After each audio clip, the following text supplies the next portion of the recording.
गोहो का खाना एक लिजर्ड, एक किस्म की बड़ी छिपकली होती है, रेगिस्तान में ज़्यादा पाई जाती है।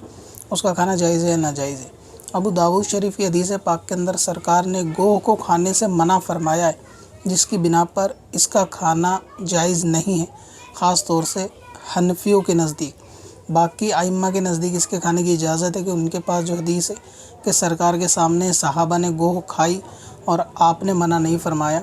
इमाम आज़म के नज़दीक ग़ालिबन वो हदीस जो है वो नासिख और मनसूख के हुक्म में है, इसलिए वो इस हदीस को अहमियत देते हैं कि जिसमें मुमानियत फरमा। उसूल भी यही है कि जब किसी खाने पीने की चीज़ में जायज़ और नाजायज़ दोनों किस्म की हदीस हो तो नाजायज़ वाला कौल जो है वो ज़्यादा अहमियत है, उसके उस पर अमल किया जाए। तो ये गोहो एक तरीके से इसका तेल वगैरह भी मालिश के लिए इस्तेमाल होता है, आम ज़ुबान में इसको सांडे का तेल कहते हैं।